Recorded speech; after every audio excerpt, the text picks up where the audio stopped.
The poem of the man God, the second year of the public life.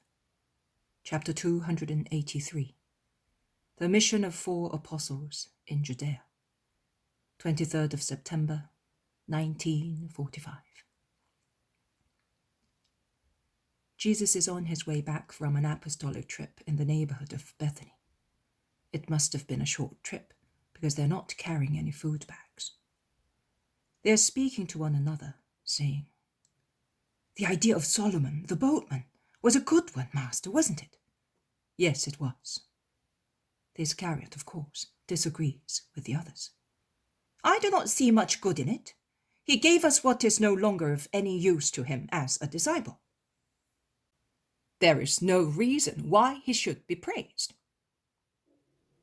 "A house is always useful," says the zealot gravely.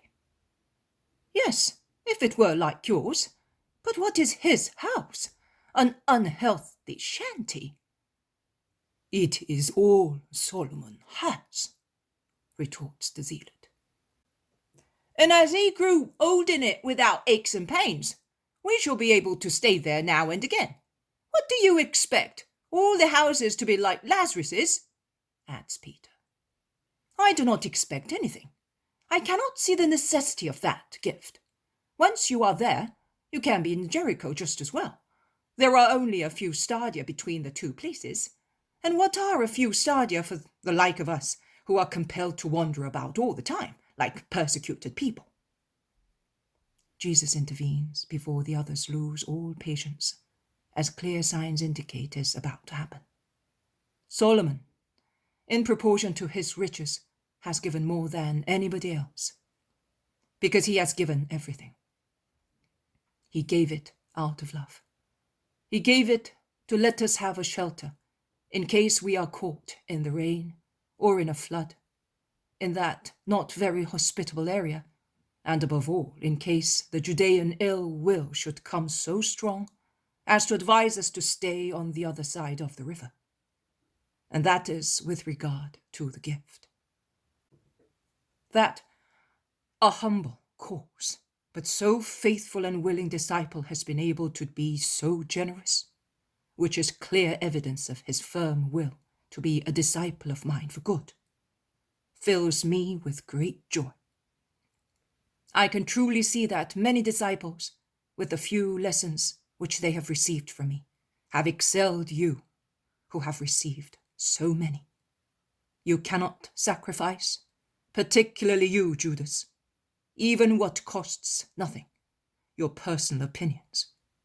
You maintain yours stubbornly, unyieldingly. You said that the struggle against oneself is the hardest.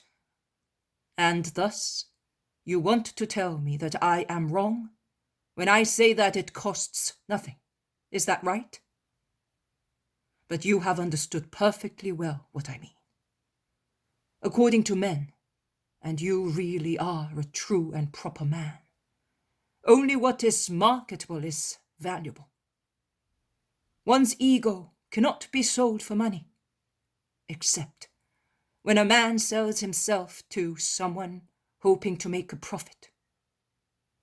An illicit trade like the one stipulated by a soul with Satan, even worse, because it involves not only the soul but also man's thoughts or judgment or freedom. You may call it as you like. There are some wretched people like that. But for the time being, let us forget about them. I praised Solomon because I see how good his deed is, and that is enough. There is silence. Then Jesus resumes speaking. In a few days' time, Amastius will be able to walk without any trouble, and I will go back to Galilee.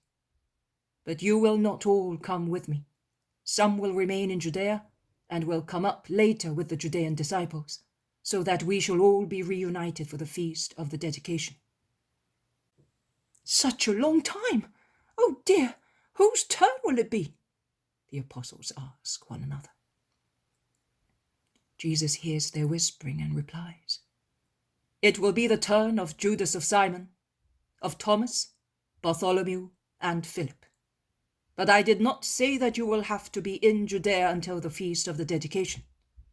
On the contrary, I want you to gather the disciples and inform them to be there for the feast of the dedication.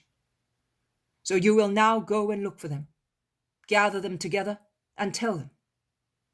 In the meantime, you will watch over them and assist them, and later you will come up after me, bringing with you those you have found, and leaving instructions for the others to come. We have now friends in the main places in Judea, and they will do us the favor of informing the disciples. And on your way up to Galilee, through Transjordan, remember that I will be going through Gerasa, Bosra, Arbela, as far as Aera, and collect also those who did not dare to come to me, asking for a miracle or doctrine, and later have regretted not doing so. Bring them to me. I will stay in Aera until you arrive. In that case, we had better go at once, says the Iscariot. No, you will leave the evening before my departure, and you will stay with Jonah at Gethsemane until the following day, and then you will set out for Judea. You will thus be able to see your mother and help her just now that she is selling her farm produce. She learned to do that by herself years ago. Don't you remember that last year she could not do without you at vintage time? Asks Peter rather slyly. Judas becomes as red as a poppy and looks ugly in his anger and shame. But Jesus provides against any possible reply by saying, "A son is always of help and comfort to his mother. She will not see you again until Passover and after Passover. So go and do as I tell you." Judas does not reply to Peter, but he gives vent to his anger against Jesus. "Master, do you know what I must tell you? That I am under the impression that you want to get rid of me, or at least keep me away from you, because you suspect me and you wrongly think that I am guilty of something, because you lack charity towards me, because... Judas, that is enough. I could tell you many words, but I say only, obey." Jesus is majestic in saying so. Tall as he is, with shining eyes and severe countenance, he strikes everybody with fear. And Judas trembles. He goes behind all the apostles, while Jesus, all alone, walks ahead of them. The speechless apostolic group is thus between